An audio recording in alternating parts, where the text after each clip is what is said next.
Anybody else surprised I didn't just smack myself in the face? Hey y'all, my name is Nat. I hope you're having a terrific day today, and for this video we are going to be doing my second quarter book haul and unhaul.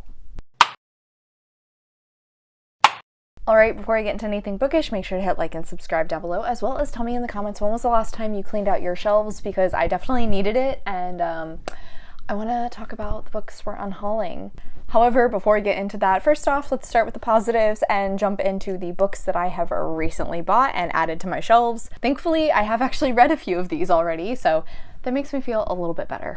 At the top, once I started into 𝗖cie Eater by 𝗖ście Ich𝘁Ä∁ I was so excited to continue reading, and given that that was like the only thing I wanted to read at the time, I went and bought both the second and third volume. Obviously, this is a manga. It is actually the manga for my favorite anime I have ever seen, and the series explanation seems a little complicated, but once you get set into it, it actually makes a lot of sense. In this world, there are people who work for the Shinigami, Lord Death, and those people can be either weapons or meisters of said weapons. In order for a weapon to become a full-blown scythe that Death himself will use, they must first kill 99 evil souls, followed by 1 witch's soul. In the series, you follow 3 different teams of meisters and weapons, and like I said, I've watched the anime a million times, absolutely love it. The manga actually continues further than the anime stops, and that's been a big reason of why I wanted to start into this series. At this point, I know this is going to become a little bit expensive, which is why I'm trying to take it slow, so I only let myself buy the second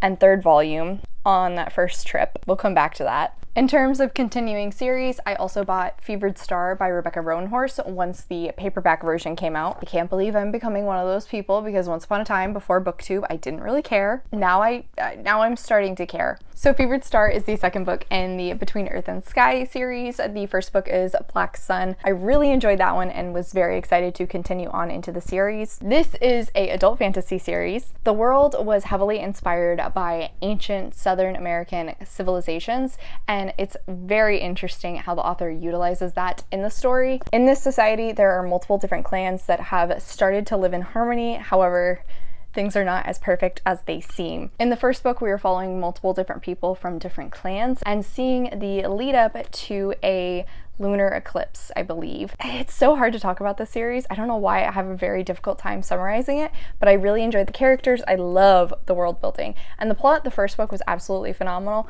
I do think the second book suffered from middle book syndrome a little bit. However, how things end with this have me so excited for the third, and I cannot wait for that to be released. Shortly after that, my friend Allie was a terrible influence, but also a saint, because she found me The Adventures of Amina Al-Sarafi by Shannon Chakraborty, this beautiful edition. She actually was able to find me secondhand through a Facebook group. There is a very tiny bit of damage on the cover, but honestly I don't care, because I love this cover so much more than the traditional American cover. And although I am intrigued by this story, and usually having an ugly cover wouldn't really affect me, the fact that she found me this for a decent price, I couldn't not buy it.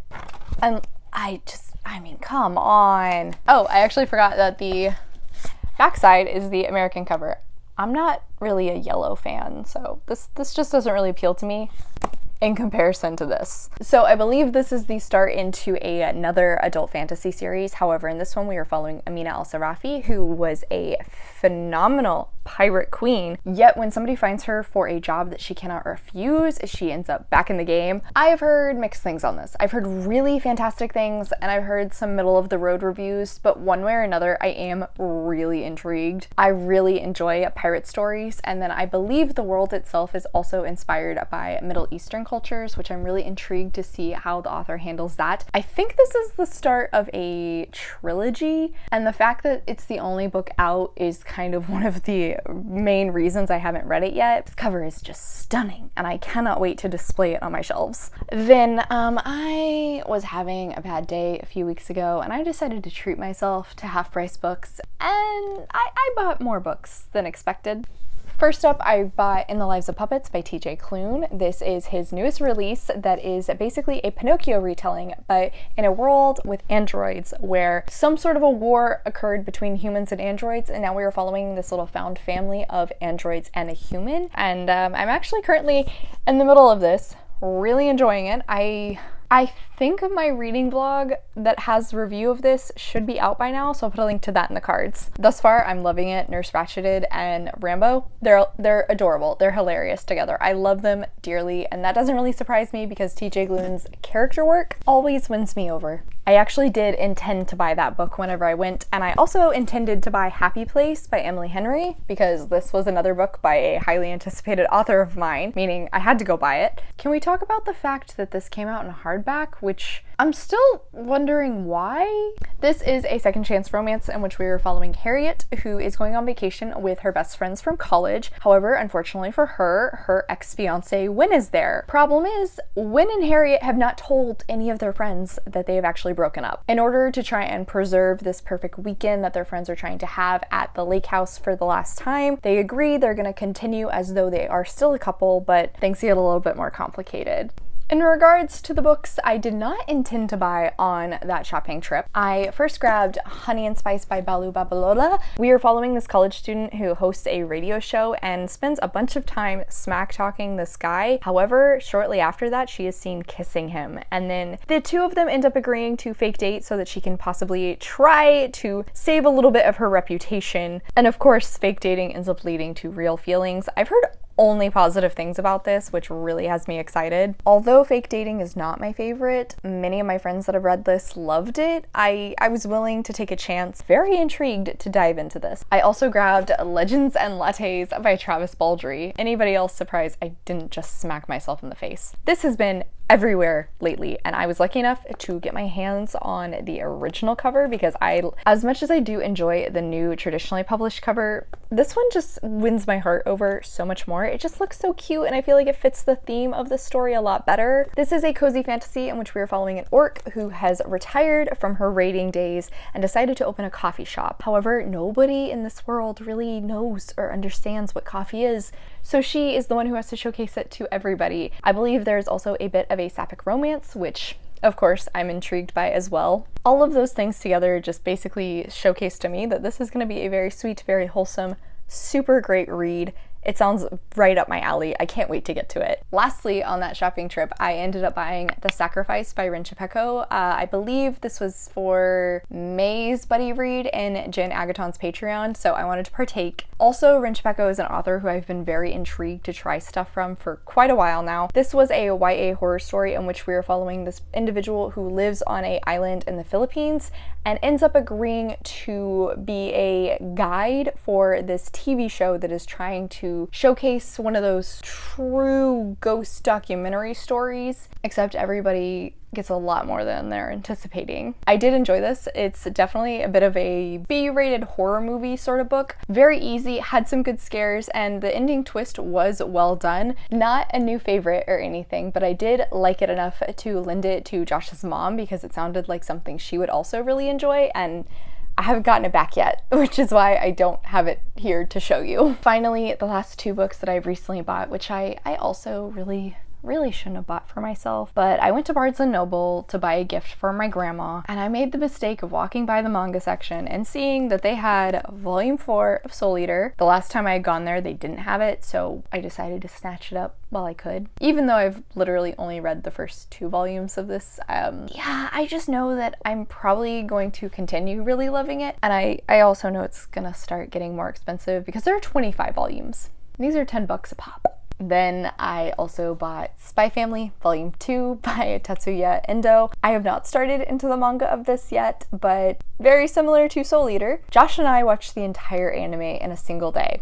We binged the whole thing, and it was so freaking cute, so wholesome, so sweet. I loved it. The way the action is done is also just very entertaining, meaning I'm really excited to officially start this manga series. I already had the first one on my shelves, and I'm very much expecting that I'm gonna love this. I just figured I could go ahead and buy the second one, and it was a safe bet that I would enjoy it and want to keep going. Okay, so that is it for the haul portion, but now let's jump into the unhaul because I needed to clear some books off of my shelves, and I'm gonna be moving here soon, which means I really should try and clear out some books off of here because I don't want to bother moving them when I really don't want to keep them on my shelves, even though I will have more space at my new house. that is a big reason of why we are sitting over here in this corner, because this is my giant stack of unhaul. Starting out, we have 𝗖cie of Shades by Amanda Foody. I just recently read this. I actually buddy read it with Marley. I liked it, but I didn't love it enough to really want to continue the series.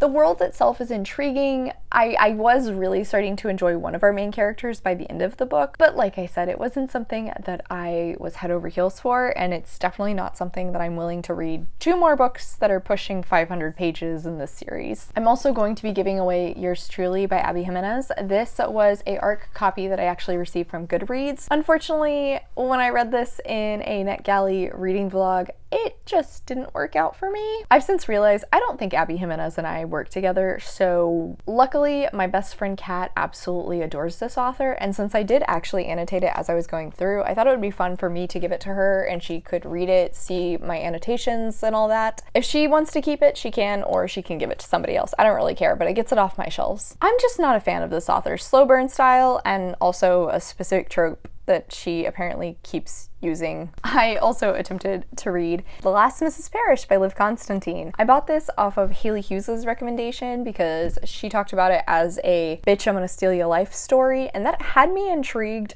This book did kind of teach me though, I don't mind a morally gray character, but I still have to be able to root for them in the context of the story, and I could not do that with this character. I went on a roller coaster ride with this book. I went back and forth on whether I was gonna keep reading, put it down, keep it on my shelves, unhaul it, put it back on my TBR. It was a whole thing, and just finally I was like, you know, I don't care. I don't care anymore. I'm giving up. We'll be getting rid of this. Unfortunately, we also have Well Traveled by Jen DeLuca, which is the 4th book in the Well Met series. Well, I loved the 3rd book and was very hopeful that this would be a 5-star for me. This was a letdown. I just was not sold on the romance in this book at all. I really liked the main character, Lulu. However, I felt like feelings between the 2 main characters, Lulu and Dux, happened out of nowhere. It was like they had kind of become friends and then suddenly they were confessing their love to each other, and I just didn't like it, and that meant that the rest of the book was just very mid-tier. I think I ended up giving this like 3 stars. I don't mind not having a completed series on my shelf, particularly seeing as how I like the other 3 books and I didn't really like this one that much. I also annotated it, but you can see the fact that I basically stopped annotating by the halfway point. One that I am a little sad to see go, but I just don't really think out of any of this author's books I would reread this one. One of Us is Back by Karen M. McManus. This is the... no. One of Us is Next by Karen M. McManus.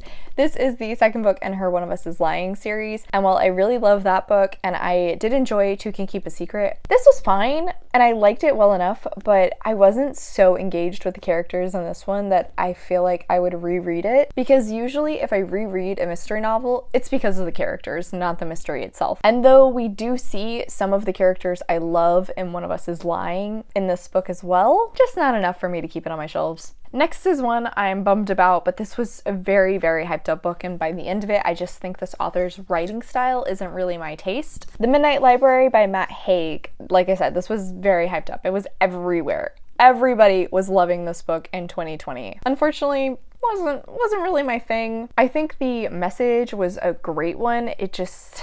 there were a few quotes in here that I didn't enjoy and tabbed, but I don't think I'm ever gonna reread this, and I just bet, seeing as how so many people loved this book, it would probably be better in somebody else's hands. Sort of in the same vein, Plain Bad Heroines by Emily M. Danforth. I am bummed about this one because I really wanted to love this, and I adore this cover. I think the author's utilization of motifs in this, phenomenal, but this is sold as like a dark academia, dual timeline, sapphic mystery. By the end of the book, I just didn't care, and it took so long to get there. There were so many different characters we followed, and I really didn't care about one of the timelines at all by the end of the book. Unfortunately, I did sort of annotate this one as well, which means I'm not really sure if I'm gonna try and resell it or put it in a little free library, but it is fairly popular, so one way or another, I think somebody else will enjoy having this on their shelves more than me, who has purely been keeping it because of the cover. Next up is one that I did like, but not so much that I would ever reread it, and not so much that I'm gonna keep it on my shelves. 𝗖cie by Vaishnavi 𝗖cie Patel. I read this in April for Realmathon, and while I did like this book because of the Indian folklore tie-ins, I just wasn't really the biggest fan of the whole story itself, the way the plot was laid out, how things ended up coming to a close. I think the character work in this is phenomenal. 𝗖cie is incredibly well created, and you really get to know her so much as the story progresses. I just wasn't a fan of the plot itself. I think if the author had put a little bit more focus on the plot, or perhaps a little bit more focus on the atmosphere work, I might have loved this more, but as it stands, it was just kind of fine. I think I gave it 3.5 stars, especially seeing as how chunky this is.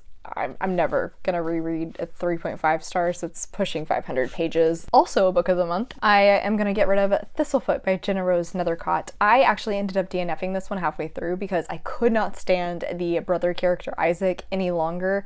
He just treated his sister and pretty much every other character he interacts with so terribly, and I was just so tired of it. This was a Baba Yaga retelling, which is pretty much why I bought it and wanted to read it, but unfortunately I just don't feel like that element of the story was really utilized to its full potential. I really enjoyed the chapters where we were learning about the Baba Yaga story. I enjoyed the chapters that were actually from the perspective of the house itself, but the main story is following these two living descendants of Baba Yaga, and I didn't care about that. So yeah, this is leaving my shelves also. One that I did enjoy, not as much as this author's other work though, is The Book of Cold Cases by Simone St. James. I've liked everything I've read by Simone St. James, but I think if I were going to ever reread one of her books, it would probably be The Sundown Motel and not this one. This was a dual timeline mystery story, which is something she tends to do, and I always enjoy that. The way the twist was done in this one though is not my favorite, and the pacing wasn't the best either. I just don't really see this being a reread, which is why I think I can get rid of it. And then finally, one that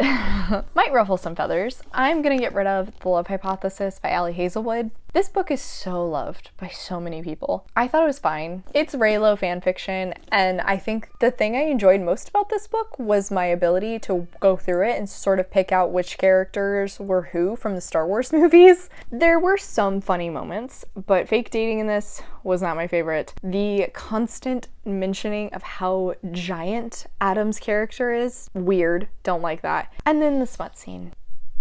If you've read this book, you know. Anytime I think about it, it makes me laugh because it's freaking weird. I liked this well enough for a single read through, but I am never going to be rereading this, and given how popular it is, I'm sure somebody else would love to come across it. All right, and on that note, that is it for today, guys. Thank you so much for coming to my channel. I really appreciate it. Make sure to hit like and subscribe down below. I have all my socials as well as a few ways you can support me linked in the description. I come out with videos on Monday and Friday, but until then, I hope you continue to have a terrific day. Love you, bye!